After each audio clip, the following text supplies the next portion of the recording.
There's a man standing in his bathroom at 2:37 a.m., staring at his own reflection in the mirror. His hands are gripping the sink so hard his knuckles have turned white.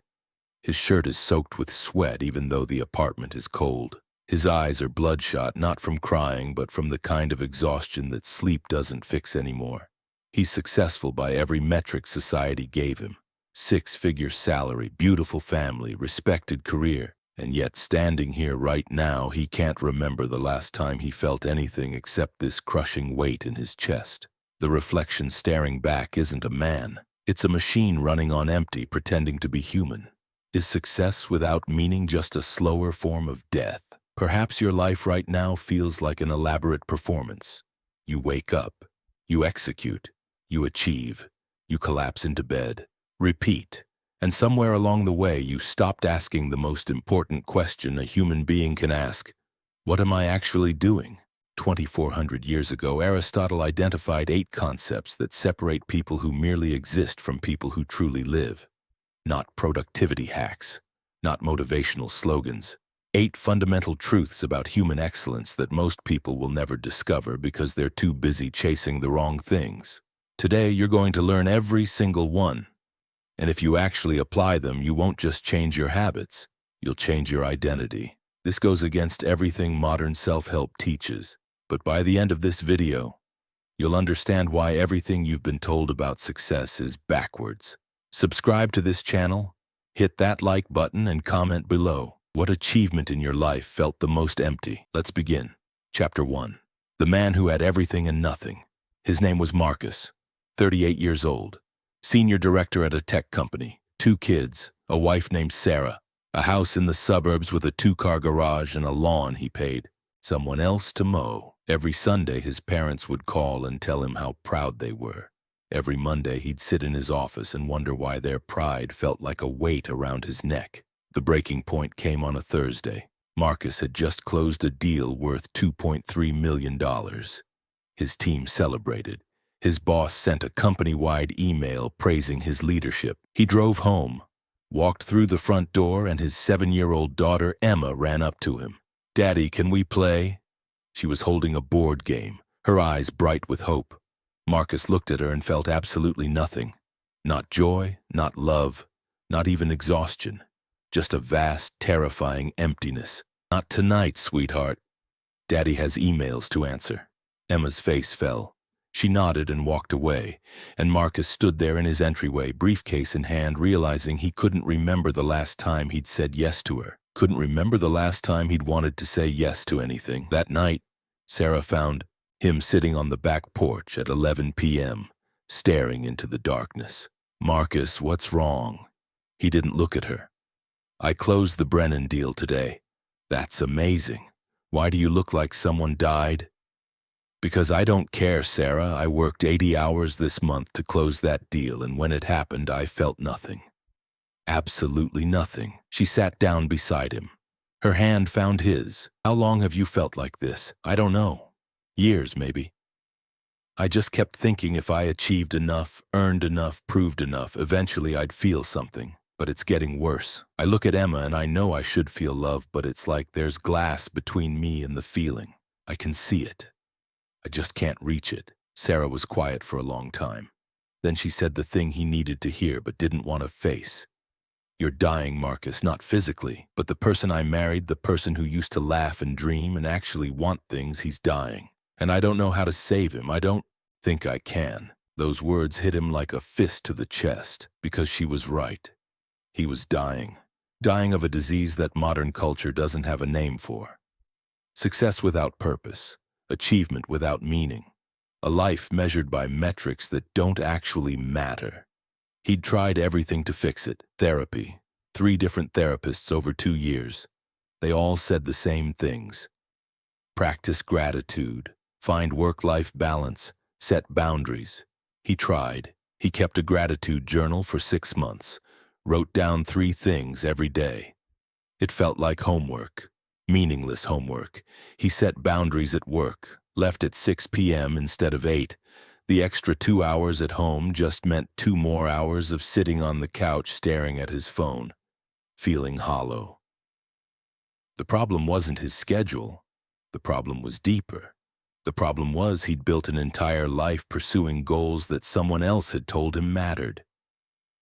And now, standing at the top of the mountain they'd pointed him toward, he realized it was the wrong mountain, and he had no idea how to climb down.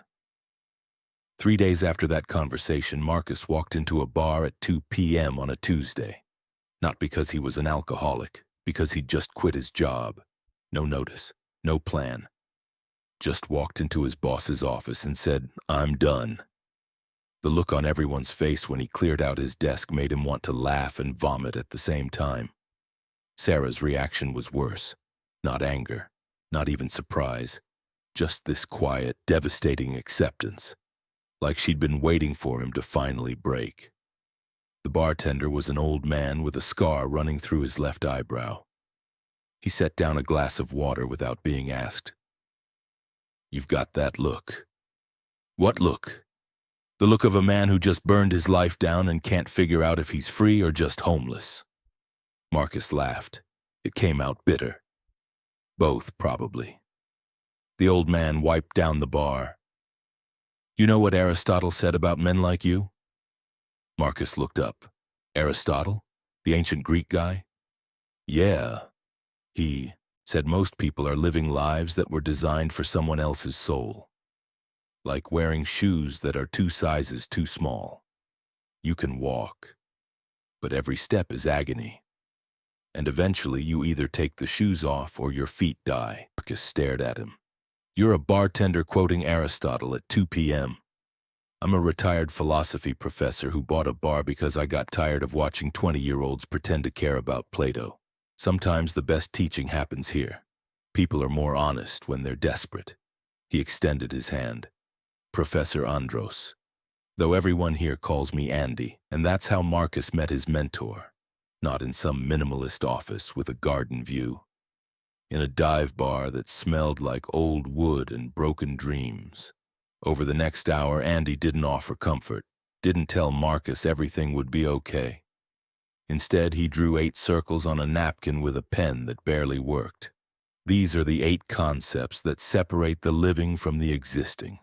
Aristotle spent his whole life studying human excellence, and he kept coming back to these.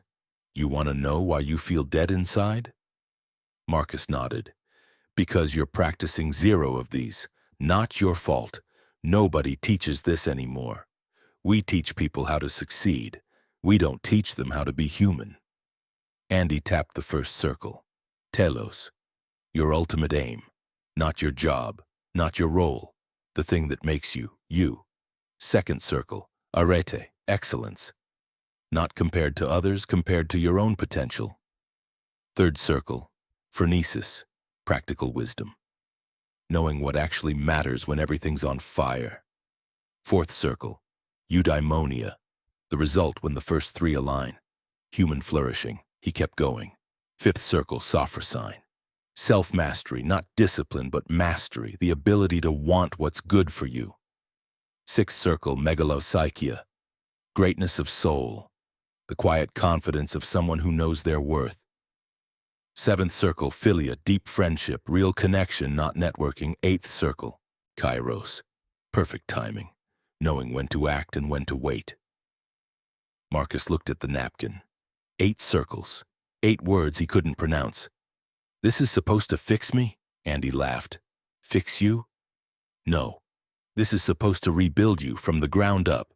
But here's the thing. A Harvard study tracking over 700 people for 8 decades found that the single biggest predictor of life satisfaction wasn't wealth, fame, or even health. It was whether people lived according to their own values or someone else's. You've been living someone else's values for so long you forgot you had your own. So what do? You start small. Ridiculously small. Tomorrow morning before Sarah wakes up, I want you to sit with a piece of paper and answer one question. Who am I when nobody's watching and nobody's judging? Not who you should be. Who you actually are." Marcus felt his throat tighten. What if I don't like the answer? Then at least you'll know the truth, and you can't rebuild on a foundation of lies. Over the next 3 weeks, Andy taught Marcus each concept. Not through lectures, but through tiny daily practices. Telos, every morning write one sentence about what kind of man you want to become today. Not accomplish, become. Arete, pick one action each day and do it with complete excellence, not for approval but for practice. Phronesis, before every decision ask yourself, will this matter in 5 years? Eudaimonia, track one moment each day where you felt alive, not happy. Alive. The other 4 concepts came with their own practices, but something was happening. Marcus started waking up at 5:30 a.m. without an alarm. Not because he had to, but because he wanted to. He'd sit in his kitchen with coffee and write. Sometimes it was 1 sentence, sometimes 3 pages. Sarah would find him there, and at first she was suspicious, waiting for the crash, the relapse, the moment he'd go back to being the machine. But weeks passed, and Marcus kept showing up, not for her, not for Emma, for himself, and that's when everything started to shift. Then came week 4. The stumble happened at 3 a.m. on a Wednesday. Marcus woke up in a cold sweat, his old anxiety roaring back with a vengeance. Every voice in his head was screaming the same thing: you're a failure. You quit your job. You abandoned security. Your family will suffer because you were selfish. He got out of bed, went to the bathroom, and stared at that same mirror where this all started. But this time, instead of seeing a machine, he saw someone fighting, and that made all the difference. He texted Andy at 3:15 a.m. I think I made a huge mistake. Andy's response came back immediately. Good. That means you're awake. Come to the bar at 6 a.m. At 6 a.m., Marcus sat across from Andy, who was making coffee behind the empty bar. You didn't fail, Marcus. You stumbled. There's a profound difference. Failure is quitting the practice. Stumbling is part of the practice. Every single person who's ever rebuilt themselves has this moment. The moment the old patterns scream that you're making a mistake. But let me ask you something. In the last month, have you been more alive or less alive? Marcus thought about it. More alive? Definitely more. Then you're not failing. You're transforming. And transformation is terrifying. 6 weeks later, something unexpected happened.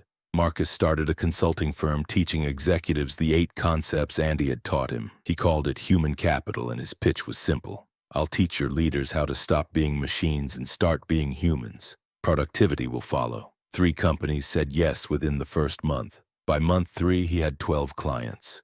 By month 6, he'd rebuilt his income to match his old salary. But here's what was different. He was working 30 hours a week instead of 80, and every single hour felt meaningful. Sarah noticed the shift before anyone else. She found him in his office one evening, and instead of seeing him staring dead-eyed at a screen, she saw him laughing on a video call with a client who just had a breakthrough. When he hung up, she said, I haven't heard you laugh like that in years. That guy just realized he's been chasing his father's definition of success for 20 years. I watched his face change when he figured it out. It was like watching someone be born. You love this. I love this. But the real transformation showed up in the data. A Yale study tracking 2,000 professionals over 15 years found that individuals who scored high on purpose alignment weren't just happier. They earned an average of 32% more over their careers, experienced 48% less burnout, and reported 71% higher life satisfaction. Not because they worked harder, but because they worked aligned. Every action came from their core instead of from obligation. That's what was happening to Marcus. His new business wasn't just successful. It was an expression of who he actually was.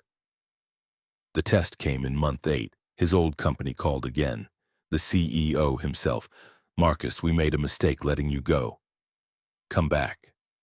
Chief Operating Officer. 800,000 base, full equity package. You'd report directly to me. 2 years ago, this call would have made Marcus's entire year. Now, sitting in his home office, watching Emma play in the backyard through his window, he felt nothing but certainty. I appreciate the offer, but I'm building something that matters more to me than any title you could give me.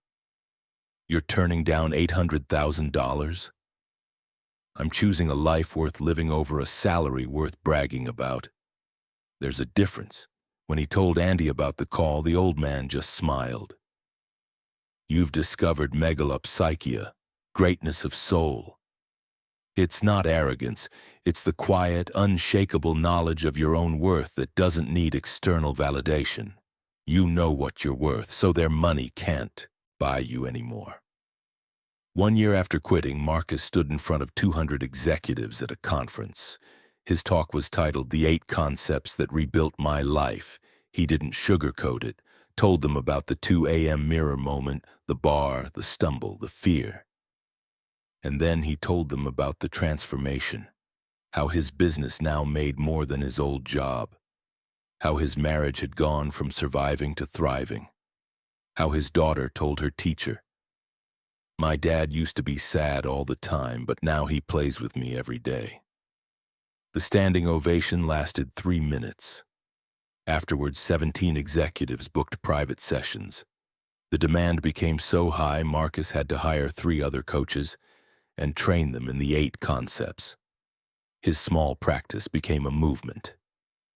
Chapter 3. Your turn. Perhaps you're sitting here realizing your life is still in those 2 sizes too small shoes, still chasing metrics that don't matter, still pretending the emptiness is normal. Here's what I need you to understand. Alignment isn't about earning less or working less. It's about earning and working from your core instead of from fear. Marcus didn't become successful by accident. He became successful because he finally stopped lying to himself about what he actually wanted. So here's your challenge. It's embarrassingly small.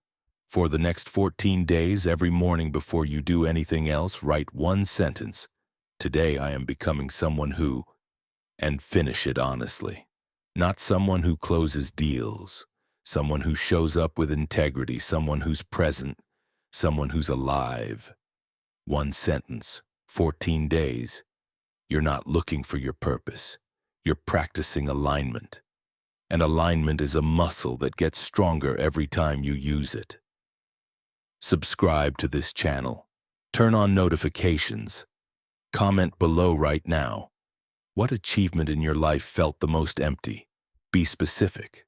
Be honest.